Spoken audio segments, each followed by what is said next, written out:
eFootball 23, new update 2.6. 2.6. Now, the biggest thing about this update is co-op beta. Gameplay, I know, it's the most important thing, but I doubt that anything has changed. That's a discussion for another time.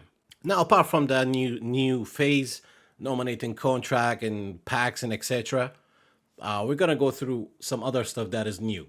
First of all, I mean, apart from the co-op, now you have progression point reset. That means the players that you trained, you can reset and then train them again without using the XP points. So technically, it's not retraining; it's more of a progression pointing again. Wait, is that a word for it? Because when you reset the progression point, the player's already trained, but you just give them progression points again. Anyway, usually it costs from 100 GP to 600,000 GP. Players who are 95 plus cost about like 500, 600. But at the moment it's free. Today's 8th of June until the 28th of September. You can reset and retrain any player for free until then. So that's a two main thing. They added league-based search, which helps.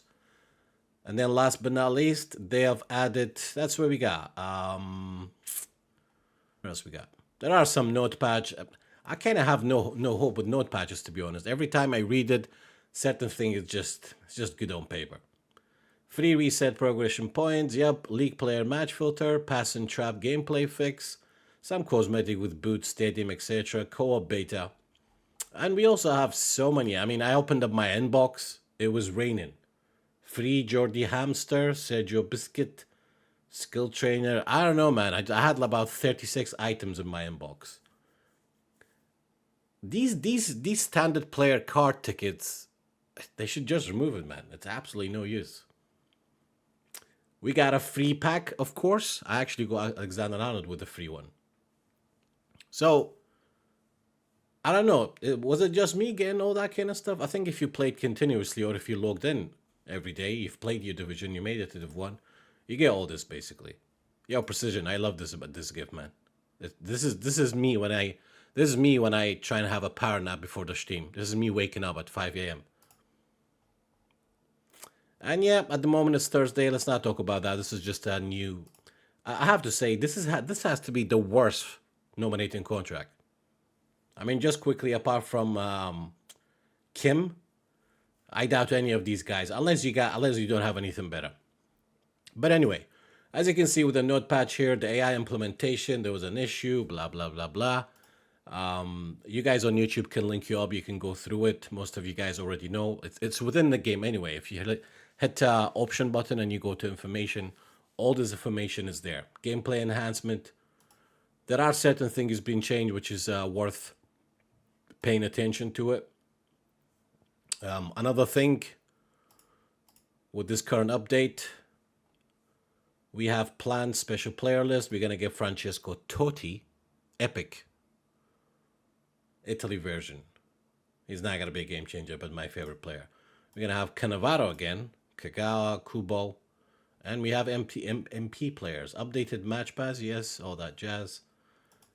Even on the official website, like all the note patches are still here. Anything that you get it within the game. So that is what new feature for user reset progression points, additional number of substitution. Now this additional number of substitution, like it can impact a lot of stuff, as I mentioned on Twitter as well. Let me see. And by the way, I stand by what I said. Like, since day one, I did say Showtime cards are not really worth it unless they are on permanent B or they have like major skill differences. Like, can you imagine Cancelo with edge crossing? Do you know what I mean? That would be something, a game changer. I'm not saying Alexander Arnold is bad, but how often do you see anybody in top 100 using Alexander Arnold? And if they do slap a defense on him, even though he has no defensive skill whatsoever, actually give this Alexander Arnold interception. So that's what the progression point looks like when you reset it. Until 28th of September, it's free. But if you reset a player that you already trained, you'll pay 600,000 GP. That's like $500,000. What else is there? Yeah, apparently there's another one. Skill trainers. Showtime. Visionary Pass. It's like you're trying to sell the game to 12-year-olds. But yeah, the impact of having before we had 7 players, now we have 12. Number one, if you don't have any legends, now you have 12 guys on the bench. So, number two, higher team strength. Number three, 23 players needed for club, league, nation, etc. But you also gain more points when you play these events. I'm telling you, most tryhards will have 6 strikers on the bench, 6 or even more, and you can totally make 2 different squads. Like, start with a quick counter squad, make your bench 12 players that trained for long ball counter or something else or position. And this is what cross edging is, the new skill card. It basically enables the player to put a vertically rotating cross that falls sharply. As we saw it in the trailer, pretty much. So, 210 votes. 27 great, 42, huh? We'll see what happens tomorrow.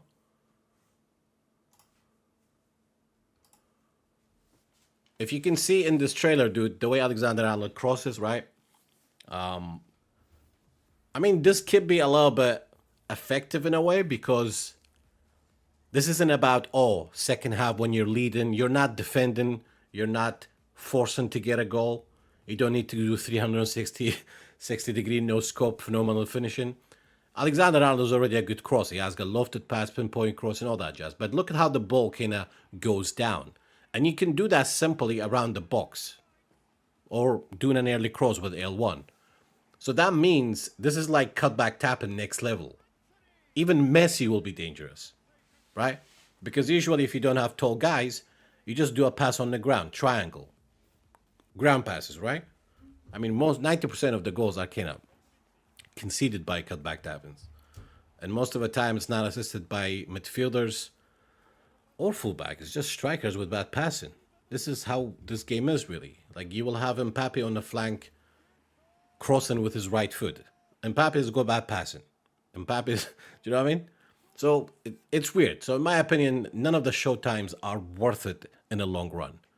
Because imagine if you had edge crossing Cancelo, or if you have phenomenal finisher, let's say, I don't know, someone else with a better agility and balance and overall everything good, you know? You can still only have 5 subs though. Yeah, but you have 12 options, dude.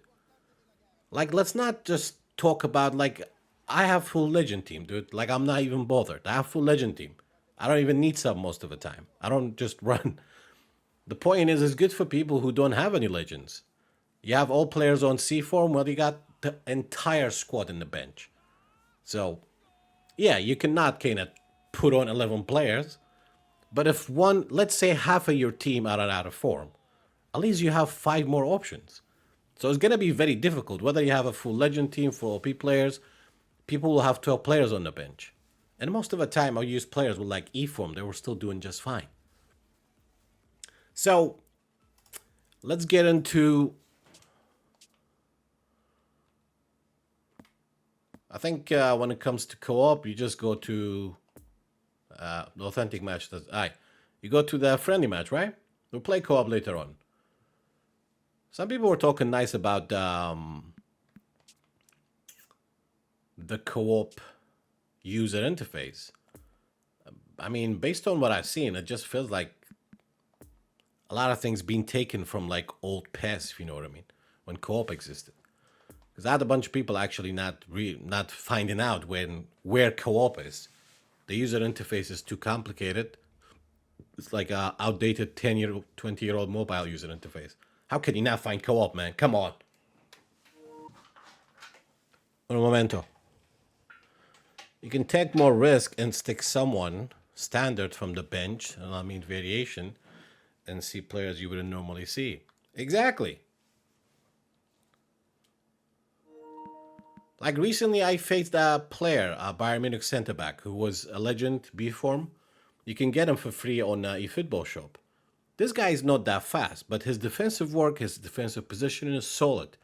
Now I don't mind that, okay? I mean, I open pack, I got him. Now people get it for free. Good. I mean, that's how I see things. It's not like I'm gonna rant on Twitter. Hey, Konami, I paid for this. How dare you give it away for free? But what bothers me is that Demi Kellis is super slow, man. He shouldn't last for 90 minutes chasing my fresh leg fast players. That's bullshit. That part of it is bullshit. Anyway, so it really that's what it is. Now, when it comes to the most important thing is gameplay, and that's a discussion for another day because I haven't played yet. I mean, what else is new? Even when you go to your own team, as you can see, you have 12 reserves, and I mean, it helped. This is not like we're basically have basic elements we had on my club. Now it's being added, and it's kind of useful. Beyond that, yeah. I mean, leak. That kind of helps for squad, but I mean, I get it. I would say majority people, they have one squad, they hardly change players, etc. When you make squad, you save it. Personally, I mean, for content creators, etc., I think is could be useful that you can search by league, whether it's on the filter, whether you're trying players or you're making a squad build. My player of the week with Benzema, Chiesa, goal poacher. I wanted Liao, whole player. So the way the progression point works is simple, dude. As you can see, I have reset most of my players. I had no regret about the way I trained them. I have 2 months, and I want to train players very differently. Somebody who I trust his opinion told me that the way you're supposed to train players, like Messi, if you look at Messi, whichever ability he has the highest, you should be focusing on those makes them highest. Because if Messi has 90, 90, 97 dribbling, and you feel in those games where your players gets capped, it may feel like 90 rated this time. But if it's exactly spot on 90, and if he's a low condition, or sometimes I do feel like I play certain games, I played this game with using 1-star players, 2-star players. I played with chemistry below 70. Chemistry below 70, that means your players lose overall rating. It's not a tactical thing. And a lot of time, even my 98 rated Messi genuinely feel like I'm controlling a 65 rated player. And the good thing is, by the way, your additional skills does not get reset when you reset a player. So that's a good thing. And you can train a player exactly how you want and reset it anytime that you want, over and over. But remember, after 28th of September, you're going to have to pay for it. Like, let's say I'm not going to give anything Messi. I'm going to make everything 99. Right? Or imagine just doing a little experiment. Let's say I am going to, yeah, if we just do this, right? Because I've always wondered, is there a difference between 95 and 99? And then just make him a little bit physically stronger. Nope. If you can't change the color tier, there's no point. Let's say I would train him like this. Alright, use points, trained. I don't like it, progression point, reset. Usually, again, you play 600,000 GP, but it's free. So you can train and reset as many times as you like. Now I get it, dude. Most of you guys know the game, know how to train players, etc. It's good if you made a mistake, if you change your mind. Remember, this game changes a lot, okay? So just make sure when you train players before 28th of September, after that, you're going to pay for it. With GP, technically. But for me personally, I'm excited about this one. I like to experiment with different stuff. I'm going to make some crazy ass training. Like almost backward training as an experiment. So that is pretty much it, really. We've got some nesters. I think I've got fighting spirit. I've got interception on him. I give Alexander Arnold additional skills. I mean, some of them it was not. I just kind of gambled. I give the skill directly instead of using the legacy transfer method, because obviously with the legacy transfer you need 250,000 GP. So I gave him the interception. Track back was random. Long throw helps. Heading, I don't need it. I think for Alexander Arnold, interception, blocker is an absolute must. Fighting spirit and so on. I have trained, for instance, I've retrained, I'm experimenting with Petite. I've trained him a bit differently.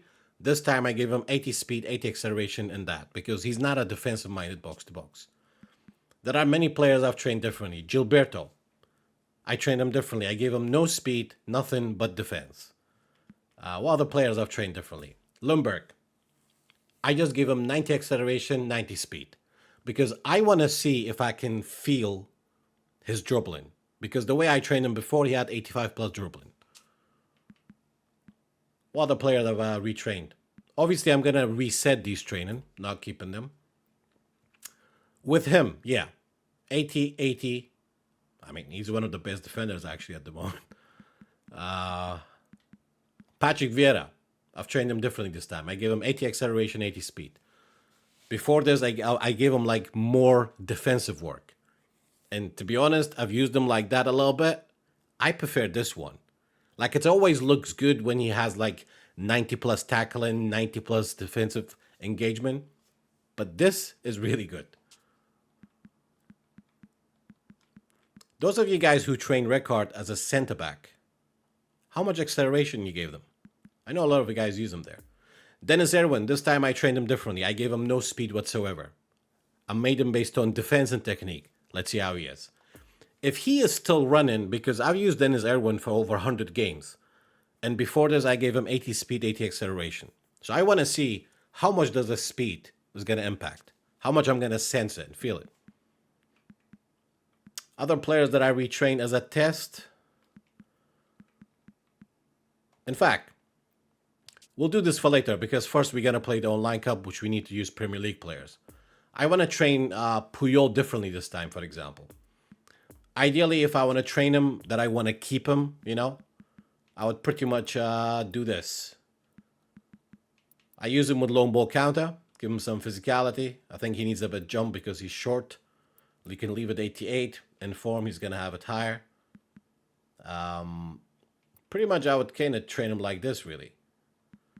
Something along these lines, just quickly. Because most of the time... But as an experiment, the way I'm going to train him, I'm going to give him 80 speed, 80 acceleration, and that. Boom. Now, I want to see the difference between Puyol with 90 defensive ability. When I say defensive ability, that's awareness, engagement, aggression, tackling. I want to see how bad Puyol's position is going to be in about 10 games as a test.